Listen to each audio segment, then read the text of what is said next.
Hello, Assalamualaikum dan selamat sejahtera. Saya Waziri Wazir.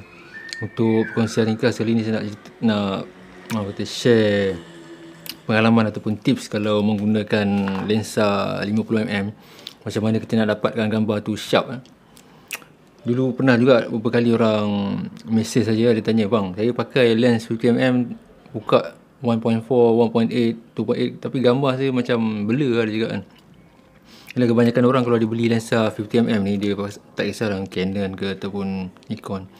Kebanyakan ni dia nak layan bokeh tu. Nak layan bokeh ni maksudnya belakang tu dia blur cantik lah. Biasanya dia orang akan gunakan aperture besar. Aperture besar tu macam kalau lens tu 1.4, dia pakai 1.4, 2 ataupun 2.8. Masalahnya kadang-kadang bila dia ambil close up, gambar tu kadang-kadang biasanya kalau yang tak familiar dengan DSLR ataupun mirrorless ke apa, gambar tu akan jadi blur. Blur salah satu sebab ni lah shutter speed yang dia guna tu agak perlahan lah. Mungkin dia guna auto ataupun program, tapi dia tak tengok dekat shutter speed tu. Dia tengok masa fokus memang sharp lah. Bila kita tengok point tetap dekat mata sharp kan. Tapi bila shoot dia blur. Mungkin dia tak tengokkan shutter speed tu. Bagi saya, tips saya kalau saya nak shoot guna 50mm, sebaik-baiknya gunakan shutter speed 1/100 dan ke atas lah. Ada setengah orang dia kata dia shoot, dia guna orang kata apa 1/60 pun sharp kan. Itu tengok masing-masing lah. Tapi untuk orang kata untuk safety lah, 1/100 dan ke atas, 1/100, 1/1250 ataupun 1/500 lah. Kita fokus, kita baru kita shoot lah. Lagi satu, masa nak shooting tu jangan saya pegang kamera tu pun kena betul-betul lah. Kena orang kata bagi dia stabil lah. Nak pegang, nak petik shutter tu, letak perlahan-lahan kita petik kan. Bukannya pop macam ni kan. Dia memang akan blur lah. Pasal bila kita tekan macam ni dengan cara yang agak kasar, dia akan sedikit sebenarnya akan ada shaking. Bila shaking tu, kita pakai aperture 2.8 ataupun 1.4, 1.8, memang dia akan blur. Terutama bila kita zoom tengok bahagian mata tu, dia akan blur. So sebaik-baiknya kita lockkan kamera dekat badan macam ni, dekat kamera macam ni. Tangan kita dah memang dah ada dekat shutter ni. Bila dah fokus, dah orang kata apa, bila dah fokus kat mata tu, kita tekan je. Bukannya macam ni. Kita dah macam ni, kita terus tekan je. So untuk kalau kita nak guna apa ni, auto dekat Nikon, saya saja pakai S lah. S ni maksudnya kita pilih shutter. Shutter priority tu maksudnya bila kita pilih shutter, kamera kita akan pilih aperture ikut yang kesesuaian lah. Cuma dia problem ni kalau kamera pilih aperture, kalau kita nak main bokeh ni, kalau kita outdoor luar terang tu, makin terang, makin kecil lah aperture tu. Jangan bokeh tu agak kurang lah. Sebaik-baiknya manual lah kan. Kita boleh control dulu, tapi benda tu mungkin orang kata panjang sikit lah pembelajaran dia tu. Macam kalau Canon pula, kita kena pakai TV kalau tak silap dia merujuk pada time value. TV tu sama macam shutter priority lah. Maksudnya kita yang tentukan sendiri shutter tu. Sebab apa kita pilih yang tu? Sebab kalau kita pilih yang tu, kita boleh tentukan shutter mana yang kita rasa sesuai lah. Kita boleh letak 100, 200. Kalau kita pakai program mode terus, dia akan pilih ikut kesesuaian tu. Dia tak tahu kehendak kita tu macam mana. Sama juga macam kalau kita pakai aperture priority. Aperture priority ni contoh kita nak bokeh. Kita letak f2.8. Shutter ni dia ikut keadaan lah. Kalau kita pergi dekat bawah pokok, bawah tempat yang rendang, shutter jadi slow, bawah 100. Bila jadi bawah 100, masalah dia akan jadi shaking lah. So kalau kita tak nak pending ataupun mungkin belum masa kita nak belajar manual lah, sebaiknya belajar manual lah, fully manual kan. Kita nak selamat, kita pilih shutter priority untuk Nikon ataupun TV untuk Canon.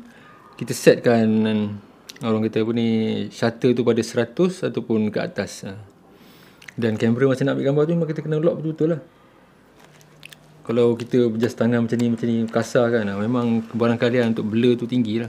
Kalau setakat kita share di telefon atau smartphone memang tak nampak sangat. Tapi kalau kita zoom betul-betul dekat sini, bahagian mata ni, dia boleh jadi kurang sharp.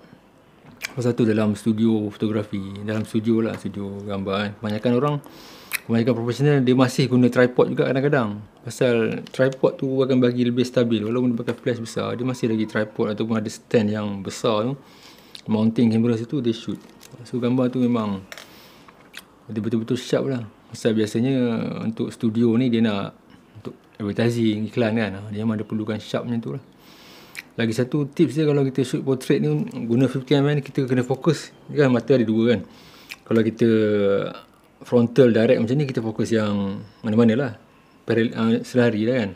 Tapi kalau slanting macam ni, ada sengit sikit, kita fokus yang dekat dengan kamera tu. Maksudnya dia hampir lah, macam sini jauh kan, mata belah kita kiri ni dia dah ke dalam sikit. So mata kanan ni dah macam ada dekat kamera, kita fokuskan dekat mata yang hampir kamera, jangan fokus di sini. Kalau kita fokus sini, dia macam bila kita tengok gambar tu, nanti sini sharp, yang sini blur, dia macam pelik sikit, macam weird sikit. Kalau dia berdepan frontal macam ni, selari tak apa. Tapi kalau dia selari sini, kita fokus yang dekat dengan mata. Kalau kita fokus belah sini, kita fokus yang dekat sini. Ini untuk kalau kita ambil portrait, kita guna aperture yang besar, maksudnya f2.8, f1.4 ataupun f4 kan. Kalau kita f18 guna f8, f16 tu tak masalah sangat. Tapi kalau kita guna aperture yang kecil, yang besar, 1.4, 1.8, kalau kita ambil gambar tu dia slanting sikit, fokus yang dekat dengan yang mana mata yang hampir dengan lensa kamera. Maksudnya kalau dia slanting macam ni, dah tentu mata kanan ni lebih dekat dengan lensa, kita fokus kat mata kanan, jangan fokus mata kiri. Sama juga kalau dia slanting sebelah sini, fokus yang belah mata kiri ni, pasal ini yang lebih hampir dengan ni, dengan kamera. Kalau kita fokus mata belah sini akan sharp, dan sebelah sini akan blur. Dia jadi macam pelik lah. Salah ke? Tak salah, tapi memang orang kata seni tu lah. Tapi kalau kita buat macam tu, kalau tak percaya, you boleh try ambil slanting, you fokus kat sini sharp, sini blur, dia jadi macam pelik sikit. Itu kalau kita pakai shutter yang besar lah, f1.4, 1.8 ataupun 2.8. Tapi kalau kita pakai f8, f16, f22, kalau dia slanting kan, dia benda tu tak nampak sangat. So tips dia tu lah, kita kena ingat lah. Yang penting sekali, shutter kena laju kalau kita guna 50mm, aperture besar. Satu lagi, kena stabil dengan badan kita tu. Kamera ni, tangan ni lock dekat dada ni. Bila kita dah fokus tu, bila dah fokus kat mata orang tu, tangan dah siap-siap lah, jari dah siap-siap dekat shutter kamera ni. Lepas tu baru kita tekan je.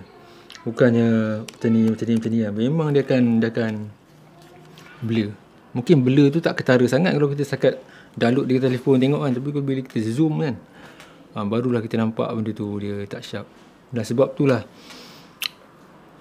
ada orang yang dalam studio, dia masih lagi pakai tripod untuk shoot. Walaupun kadang-kadang ada juga yang pakai freehand untuk shoot dalam studio kan. Tapi ada juga yang masih lagi pakai tripod, walaupun pakai flash, dia untuk shoot dalam portrait, untuk shoot dalam studio, dia pakai tripod dengan lighting. Pasal benda tu dia nak lock. Pasal bila kita tekan ni, macam mana pun memang akan ada shaking juga. So bila ada tripod tu, dia akan lebih mengurangkan shaking tu. Dah lah kalau kita handheld, shutter speed slow, memang lagi ketara lah dia punya shaking tu.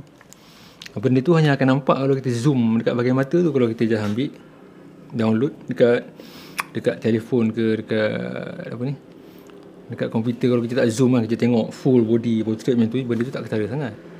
Tapi bila kita zoom in dekat mata tu, memang nampak. So tips dia tu lah, shutter speed laju. Kalau 50mm ni sebaik-baiknya 1/100 ke atas lah. Lagi satu, masa kita shoot tu, tangan kita biar orang kata dah fokus, kita maintain je tangan ni, kita tekan, jangan macam ni. Dia memang blur lah. Jadi kena badat, kena tangan, kena sedap, kena lock dekat dada kita macam ni kan. Bukan ada setengah orang tu kata style dia macam ni kan. Tambah sekarang ni tengok dekat LCD ni kan, jenis macam ni lah. Kalau macam ni lagi kebaran kalian untuk blur tu lagi tinggi lah. Sebab macam ni dia tak stabil tau. Kalau kita shoot video tak apa, tapi kalau kita shoot portrait pakai 50mm, lepas tu kita pakai 1.4, 1.8, kita tengok dekat LCD belakang, kita shoot, kebarangkalian untuk gambar tu blur tinggi lah. So sebaik-baiknya kalau nak shoot portrait, kalau yang ada viewfinder, ada setengah kamera mirrorless ni, dia tak ada viewfinder kan. Tak ada viewfinder yang tengok screen. Kita lock dekat sini, tangan dekat dada ni. Bila kita dah fokus, maintain je sini. Jangan bila dah fokus, dia bila goyang-goyang tu yang terjadi. Okey lah, sekian saja perkongsian ringkas saya kali ini tentang bagaimana nak mendapatkan image gambar yang sharp dengan lensa 50mm. Okey, sampai jumpa lagi.